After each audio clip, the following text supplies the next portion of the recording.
Oh, Jason, it's a miracle that any game is made. Oh, hello there. I'm Kaz, and it's our channel's 7th year anniversary. I like to read out loud what I'm reading. It's a good book.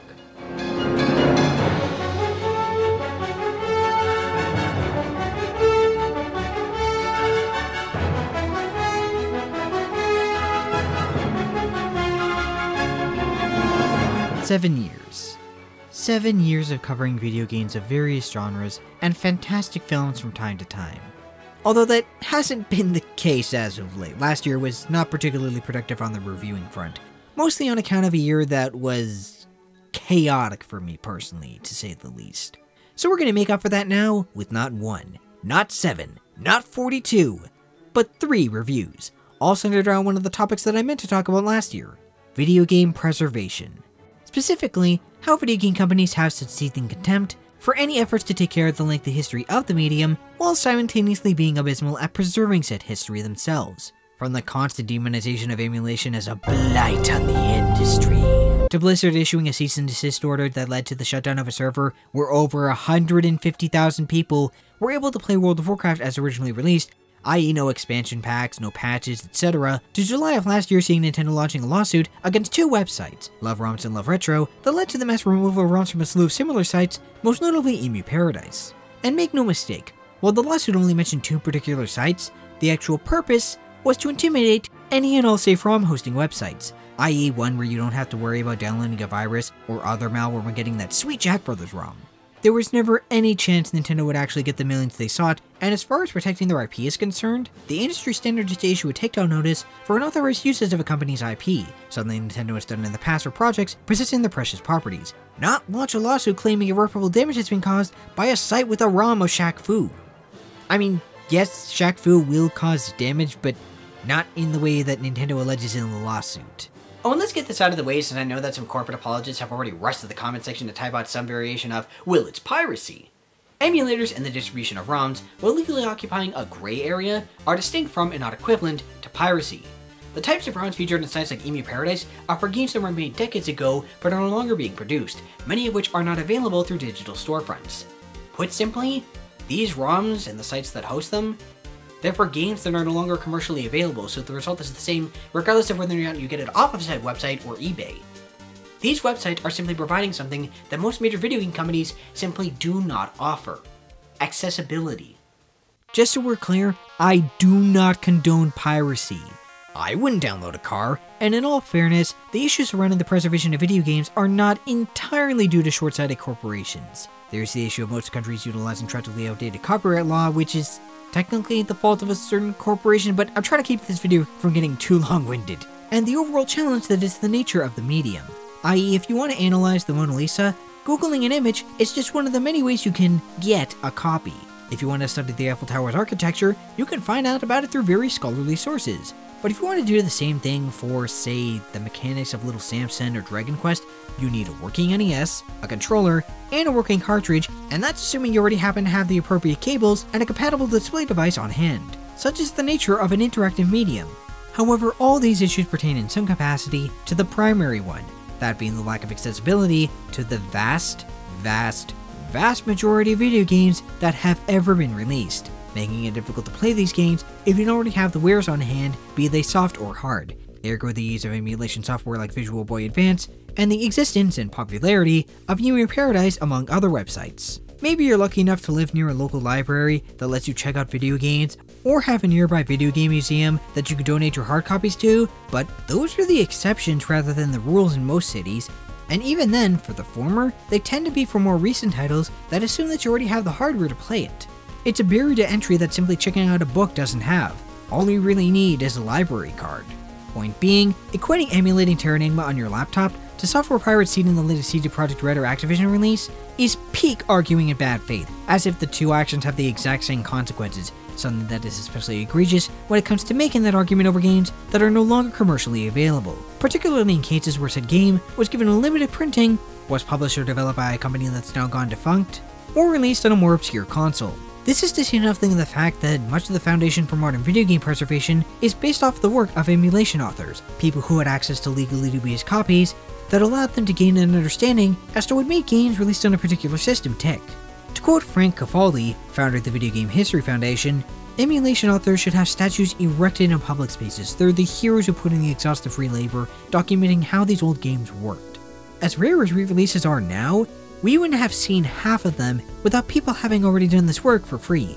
You think good old games would have existed as a business if not for DOSBox? The only reason all these old DOS games are available at all is because emulation authors had access to pirated games and figured out how to make them run.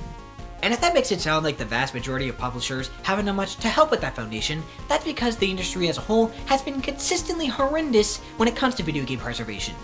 Put another way, these websites wouldn't be as popular as they were if they simply offered a viable alternative, but they haven't, at least not on consoles. We have Steam and GOG on PC, but as good as they are, they do have their blind spots. But again, way better than what we had on consoles. The closest we ever got was the Virtual Console, but even that had major shortcomings when it came to containing even a notable fraction of the releases for the very systems it featured. Not to mention the number of consoles that were given a spot on the storefront, including the absence of certain Nintendo systems or add-ons, remind me to talk about BS Fire Emblem one of these days, or the shockingly long time it took to release popular titles like Super Mario Bros. 3 and Pokemon Snap on the 3DS and Wii U's respective VCs. And don't even get me started on Nintendo Switch Online. They don't even have Urban Champion, that wonderful, unique experience. I joke, but it's the type of games like Urban Champion, games that aren't household names, part of a classic series, or designed/published by a prolific gaming company, that will end up being forgotten to time. If Urban Champions wasn't published by Nintendo, it's doubtful it would be anywhere near as infamous as it currently is. This lack of accessibility of a viable alternative on modern hardware is something that has only gotten worse as the years have gone by. Between two of the three main consoles lacking backwards compatibility with their predecessors, outside of their respective Netflix and streaming services, the seldom amount of games garnering a re-release that aren't a generation or two old, and the animosity video game companies display towards any and all efforts to do what they have demonstrated themselves unwilling to do, the future looks positively grim for the preservation movement. There's also the concern about the wear on older games that we do have physical copies of, be it damage on connecting pins for cartridges, to discs literally rotting away, in addition to damage on the consoles they're played on, via dead capacitors or other hardware failures. In a medium that already treats its history like a commodity to be monetized at best, there's only one way to describe the ongoing opposition to any and all efforts to preserve the tens of thousands of video games that were released from the early days in the arcade to today. A disaster that is merely waiting to happen. And again, all of these problems stem from the fact that the vast majority of releases are currently inaccessible on modern hardware. While certain games have been released multiple times throughout the many console cycles on different systems, there is no guarantee that any company that is currently releasing a given game is going to be around in 5, 10, or 20 years, and there's plenty of companies who have gone defunct since the days of the North American video game crash, whose games have not, nor will they ever, be re-released on a modern game console, Steam, GOG, or any other service for that matter. To illustrate this issue, we'll be taking a look at 3 games with varying degrees of accessibility. One of them has been released countless times and remains easily playable despite generations of new hardware, another having only been re-released once, albeit on modern hardware, and one of them only being available on the console it originally released on, with little to no chance of it ever being re-released. And all of them happen to be published by SEGA, oddly enough. I swear I didn't plan for this to be a SEGA 3-fer, it just worked out that way with the games that I wanted to talk about. In any case, let's start off this Trilogy reviews with a classic, Phantasy Star for the SEGA Master System.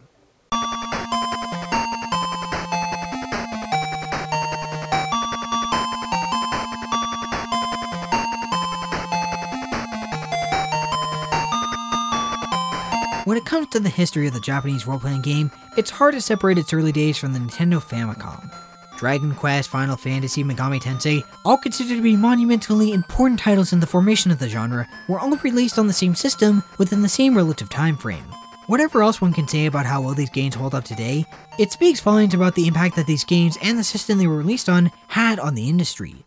Dragon Quest in particular would become a juggernaut in Japan. Its third release would lead to so many absences from both school and work that an urban myth about Japanese law forbidding Square Enix from publishing future Dragon Quest games on a weekday was born. During the early days of the genre, Nintendo's then console rival Sega took notice of the Dragon series' success and decided to create their own competing series on the Master System, the console that preceded the far more famous Genesis. Released in 1988, Phantasy Star was groundbreaking in its own right. notable for employing a sci-fi setting that differentiated from the fantasy found in its contemporaries, in addition to featuring one of the first women protagonists. And hey, she's motivated by the death of a man instead of the reverse. That's progress for ya. The story opens with Alice discovering her brother Nero brutally injured at the hands of Lazic soldiers. With his dying breath, Nero tells Alice about the destructive path Lazic will lead their planet to, and Alice swears to avenge her brother by taking up his cause and taking down the corrupt kingdom of Lazic herself. Along her journey of vengeance, she's joined by a magical cat named Meow, the warrior Odin, and the wizard Noah. It's a simple enough story, albeit one that's fairly light in the characterization department, i.e. Alice being more notable for her motivation rather than any specific character traits. This is understandable given the time period in which Phantasy Star was released. With cartridge space being as limited as it was, there wasn't much room for lengthy dialogue or cutscenes. It wasn't until the 16-bit era where we started to see more fleshed out characters like Cecil in Final Fantasy IV. That said, it is somewhat surprising seeing just how little storytelling is done through dialogue in Phantasy Star. Most of it comes through the environment and gameplay. Lazic is portrayed as a totalitarian regime out of the Empire from Star Wars, one that controls the general populace through force, heavily restricting where the player goes and how they can go about their business. It's an effective means of characterizing the threat that Alice and company are up against, albeit they do have a laughably lenient passport application process. Yeah, if only it was that easy in real life. That's not to say Phantasy Star story is particularly deep, so much as it is effective at working with relatively limited technology. The player is given just enough information to have a clear picture painted about the world and the people that occupy it. It's a fine enough story for what it had to work with, if primitive by modern standards. Speaking of Cretaceous, look, there's no way to say this nicely. The gameplay is a bit obtuse and heavy on the grind by modern standards. Literally, the first key item you'll need requires 200 meseta, this game's equivalent of gil, and talking to a certain shopkeeper 3 times in order to get said item, and it should be noted that early enemies yield very little experience and money, so it takes a fair amount of time to get the necessary funds together. It's not helped by the fact that you're poorly equipped to fight the many swarms and scorpions that spawn in the early game, and lack fellow party members to deal out or take damage. That and the random encounter rate is obscenely high. It's not an uncommon sight to have one step after another, leading to encounter after encounter. The lack of direction is a double-edged sword. As much enjoyment as there is to be found from roaming around the trio of worlds there are to explore, there's a fair amount of dungeons to be found off the beaten path. It can be a touch frustrating to go through a sword critical dungeon only to find out you're missing a critical item or character to cast a spell in order to progress, or worse, that you didn't bug a character enough times in said dungeon in order to get an item to appear or an event to trigger elsewhere. To be fair to Phantasy Star, it's not like it's uniquely flawed in terms of its approach to exploration or boasting a high encounter rate. These problems were near universal for early releases in the genre. Too high encounter rate, too little gil and experience per encounter, having to talk to every NPC in order to figure out where you're supposed to go next, etc. These aren't game-breaking issues so much as they are disappointing because when Phantasy Star gets something right, it does so exceptionally well. For one, while the early game is grind-heavy, at least the game has the decency to let you heal up for free anytime you want in the starting town. It's really convenient and lets you jump right back into a new set of enemies while you save up the meseta for a new shield and sword. The dungeons are fairly well designed, snappy and short for the most part. It understands to keep the focus on exploring the entire world, more so than getting bogged down in some dozen-floor dungeon, with the plethora of enemies that leave you wishing that you pack more cheeseburgers in your inventory. Or did I mention that the healing items are cheeseburgers and cola in this game? Like I said, progress. On a serious note, Phantasy Star was certainly ahead of its time in the presentation department. The pseudo 3D environments look great, and the creature animation has a lot of charm to it, not to mention that both do a great job of conveying depth. Just look at this crawler's animation. It's simply stunning when you consider the hardware that they had to work with. The soundtrack is equally impressive. Tomohiko Uwabu's compositions stand tall among the many classic chiptunes one can find in the first Final Fantasy and Dragon Quest games. From the upbeat title screen's tune to the climactic clash against the final boss, Phantasy Star is never lacking in the auditory department. Phantasy Star is a landmark title that, although arguably the best JRPG of its time, is rough around the edges by modern standards. Thankfully, certain re-releases have tweaked the game to address most of its major issues, such as the unnecessary grinding and high encounter rate. And it's been re-released quite a number of times. If you see Phantasy Stars 2 through 4 in the box of a SEGA game, chances are good that the original Phantasy Star is there to accompany them. All 4 games can be found on the Phantasy Star Collection, at least the PS2 and Saturn versions. The GBA version is missing Phantasy Star 4, while the first Phantasy Star was given a standalone release on the Virtual Console, is available as an unlockable game on Sonic's Ultimate Genesis Collection, and, most recently, was given a faithful restoration by M2 under the Sega Ages banner, with the option to play either the unaltered original or the Ages version, which lowers the overall grind of the game in addition to other tweaks. There was also a remake on the PlayStation 2, but that one was never released outside of Japan, which is a shame because that one added additional dialogue and character development to a game severely lacking in the character department. That being said, there is a fan translation by the folks over at Phantasy Star Cave, and even without this remake, there's no shortage of options to play Phantasy Star. As for the series itself, Phantasy Star has had a bit of an odd history. After 3 sequels on the Genesis that further built upon the original's foundation, the series switched from single to multiplayer with the release of the MMORPG Phantasy Star Online, and has never looked back on the 4 originals outside of those aforementioned re-releases. While there have been non-online Phantasy Star games since then, and the occasional reference to the older games in said releases, mechanically speaking they bear little resemblance to its forebears. While it is possible that SEGA might yet release a new traditional Phantasy Star game a la Sonic Mania, for all intents and purposes, the original Phantasy Star series has not had a proper follow-up in roughly 2 decades. Call it a sad note to end this video on, but at least there's plenty of ways to play the core Phantasy Star games if the more recent entries aren't to your liking. Same cannot be said for another SEGA series, so tune in for part 2 as we tackle Panzer Dragoon. Until next time, game on my friends.